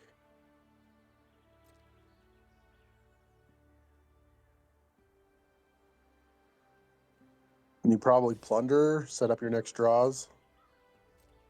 Your next draw. And playing against red white, I would go ahead, play the plunder first, and then decide whether or not you want to play your life gain land. Because if you need the second, like if it's a double white card, you'll need the white for sure. If it's Panda, you don't want to play your land, your life gain land, if you're going to play Panda next turn, because then you can play the life gain land right after Panda. And there it is. So now your choice is Panda or Rebuke. I like Panda. And that gives you, if he attacks, you definitely trade. So play your untap land. Keep the life gain. Yeah. Because next turn you can play the Panda into the life gain land and immediately put a counter on the... Technically 2 counters on the Panda, because you get one from the Dazzling Angel. But... Well, last time you had the Healer's Hawk. This time it doesn't matter as much because you don't have the Healer's Hawk. So, all right, they got lots of card draw. Lots of card draw for red white. I'm hoping they offer you the trade here. Yeah, you definitely block this. Because then you have something in the graveyard for your Panda in case they kill your Panda.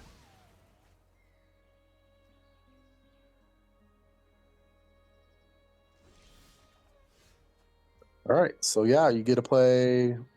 I would go ahead and play it pre-combat. Yeah, get the life gain now. So Panda.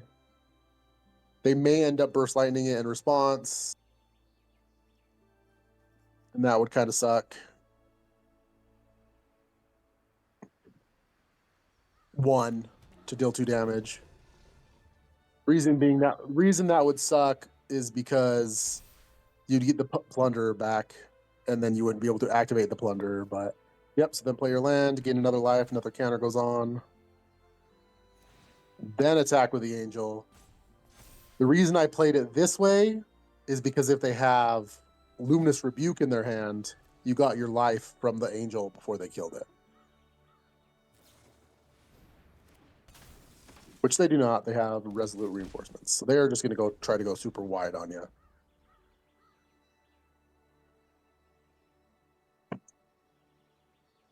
So Prideful Parent's actually going to be pretty awesome in this matchup. To give you 2 bodies against them, yeah. Pretty much or even the Prideful Parent is good with Fake Your Own Death. You'll have lots of good targets with it.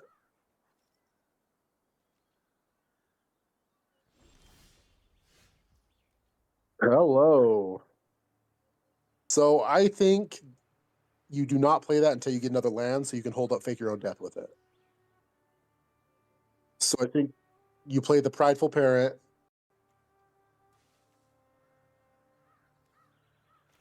When you play it pre-combat, because you're going to make your Panda way bigger. because you're going to gain 2 life. Your Panda's going to get 2 more counters on it.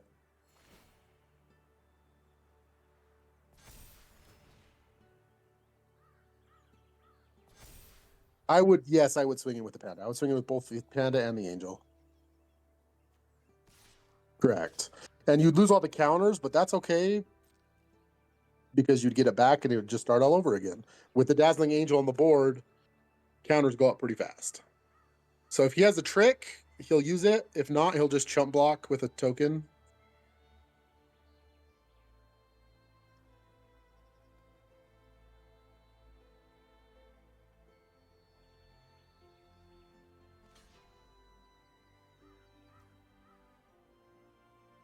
Yep.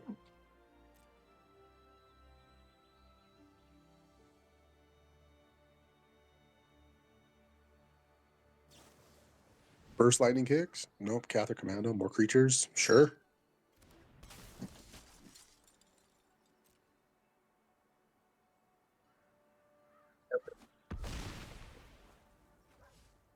All right, no worries here. Just end the turn. Yeah, you're hoping to draw a land so that way you can play the land, play the Exemplar, and have fake your own death up for it. Because that pretty much ends the game right there. You're slowly going farther out of reach for red white to kill because you're slowly gaining more and more life. You gonna swing in? So he's turning on raid, I'm assuming. I would just block with a 2/2 and see what he does. I'm thinking he's got he'll just let this happen and then he'll play something that deals 2 damage. The 4/4 that deals 2 damage when he attacked. Can't remember the name of the card.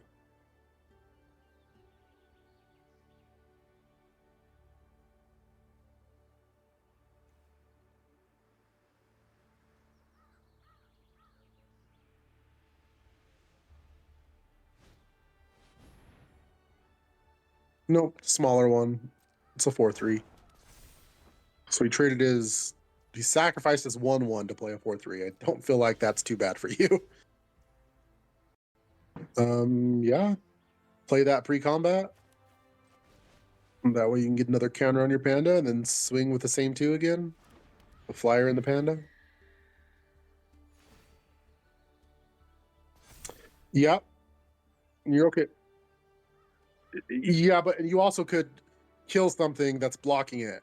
So if he blocks with everything, you could Hero's Downfall or bake into a pie the 4/3, and everything else would just get in by the Panda.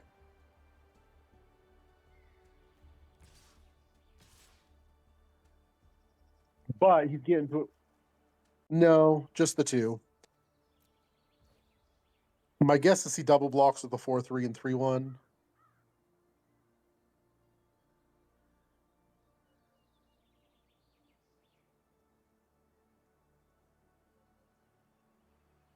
Yeah. Yep. And then hold on to your fake your own death for that Exemplar.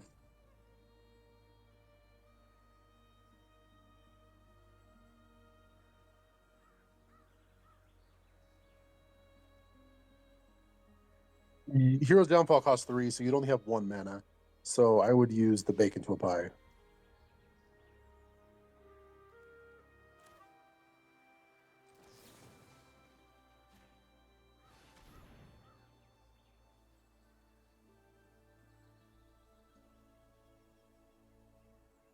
Indestructible?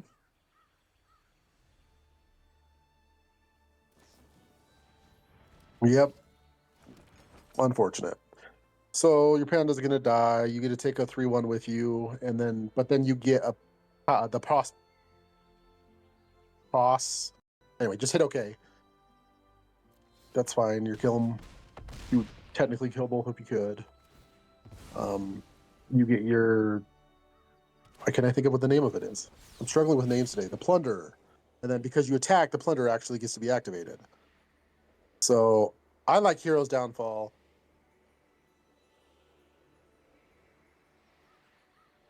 I think so, yeah. With how little creatures he has, keeping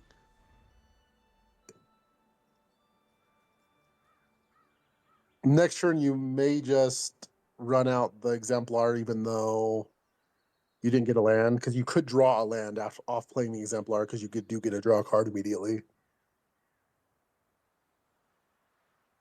Unless using the Hero's Downfall will be better, so. Which it could. I mean, he's just in such a bad spot here. Yeah, I would trade your Death Toucher for it. It's a good trade for you.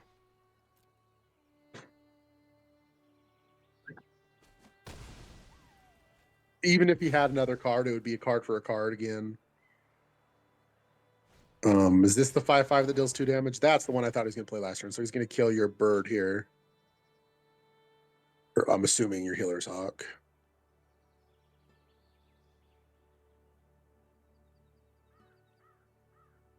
That's a really bad choice by him, but that's very happy for you. I think you play the Exemplar. I don't think you need a Hero's Downfall anything out there. Play the Exemplar, you get to draw a card immediately, and hopefully you draw a land. Nice. Couldn't have timed that one any better. All right, swing with your flyers. And your Exemplar will get another counter on it.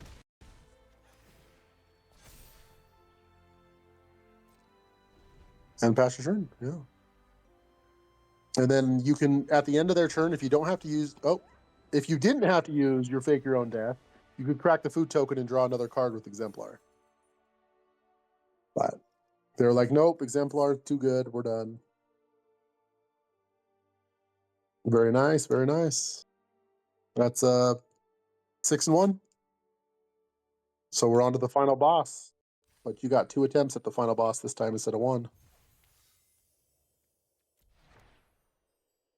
I also like those odds.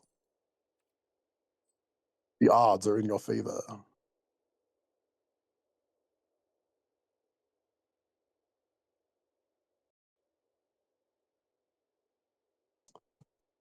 Yes, on the play, Healer's Hawk, turn 1.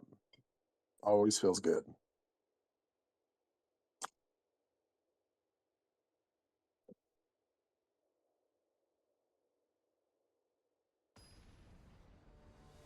Yeah, when you're if we were on the play, I would have definitely looked into mulliganing a little harder on that one. But being on the draw and having 3 draws before it matters. Yeah, this is a keeper. Not super thrilling, but definitely a keeper.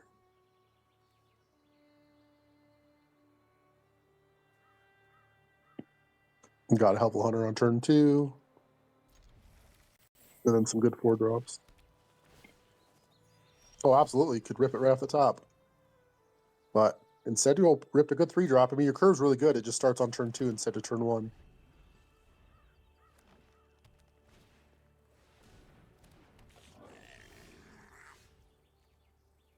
You drew your bomb, which we like. Yeah, you're going to be playing catch up. No, you don't want Healer's Hawk anymore. You want land. There you go. You're going to be playing catch up. Ketchup and mustard. Now you're going to play catch up for a second. No blocks.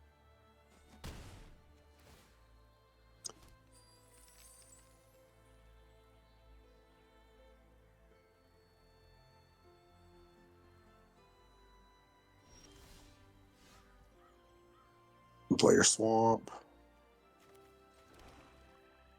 I would attack for 1, knowing that you're not blocking one way or the other.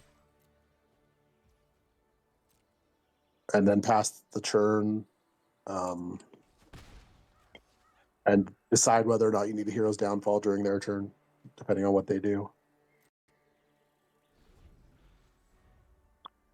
They go to attack first. I would kill it. So yeah, go ahead and kill it. Try to kill it anyway.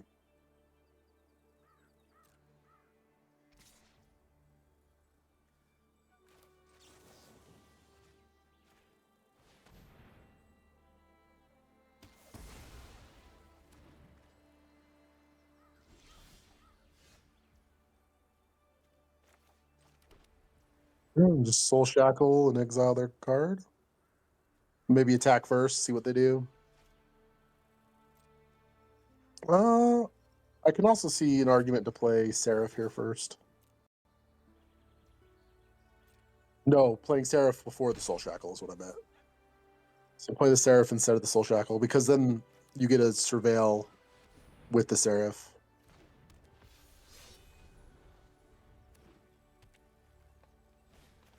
Plays a 6/6 here. Section Indrik. It's gonna go ahead and fight your guy. It was unfortunate.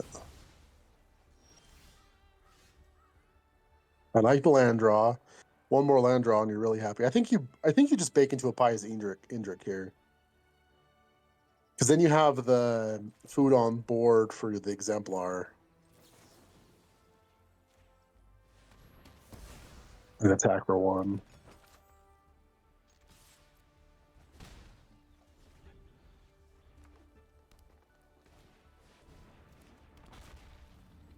Another good card.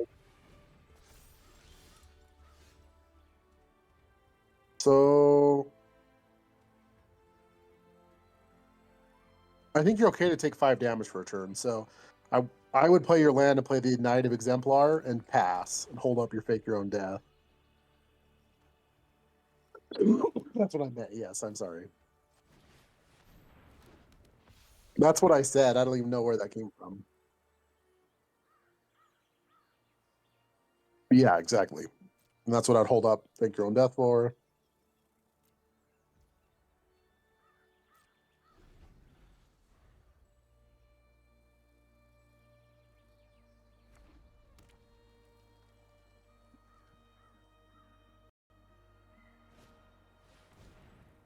Yep, so Fake Your Own Death, your guy.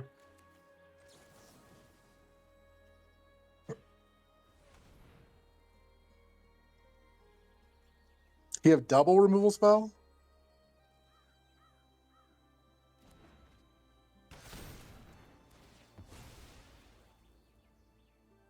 I would chump with your Hunter here if he attacks. Since a creature already died, might as well absorb a whole bunch of damage.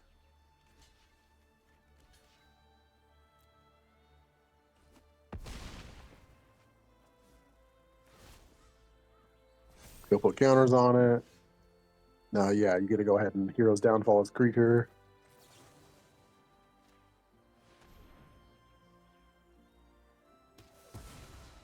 And then I go ahead and play your land. And play the Soul Shackle. Exile his best creatures from his graveyard. So Needletooth and Affectionate. Then you get a drain him for 2, gain 2, and draw a card. Put a counter on Exemplar of Light.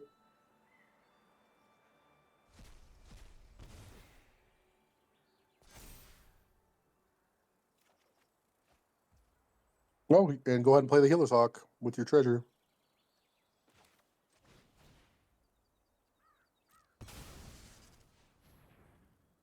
Swing in for 4.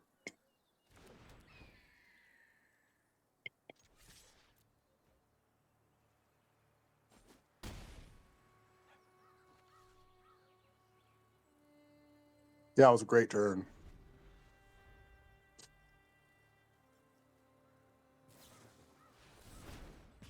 Kicked Burst Lightning for the Exemplar. Pretty good. And a Ruby Tracker. Which is all right. Tap it so we can swing out. Swing on in and then play your creature.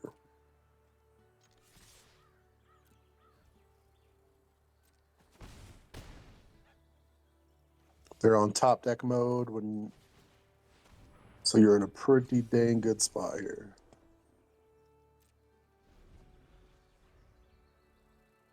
Yep. Yep.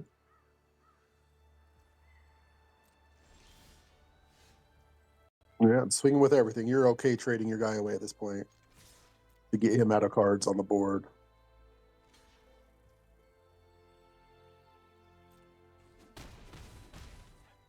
And then play your Hawk, and he's got lethal on board. Or you have lethal on board.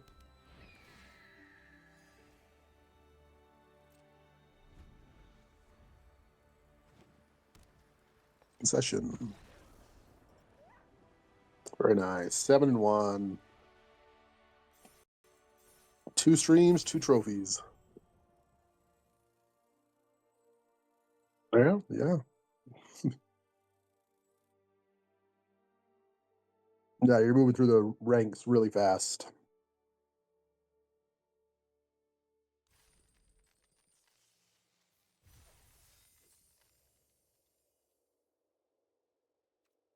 All right, show them the deck one last time. Pulled that deck. So some black white life gain, quick draft, foundations.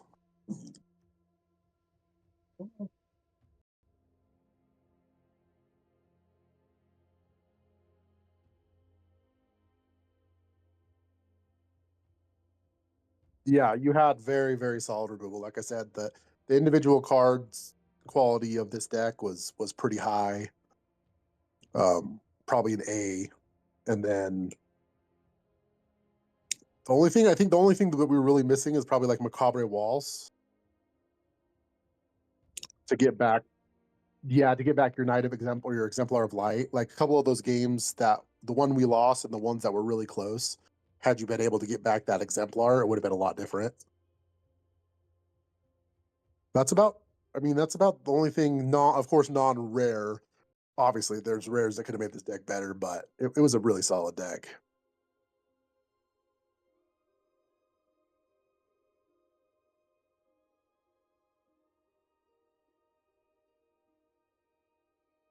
No, I don't know what so I mean, we can still do foundations if we do Premiere. The quick draft is going to be something different as of tomorrow, so I'm not really sure. I'm not sure what it is yet. And then we can always do some Pioneer Masters if we decide to. So we got some options.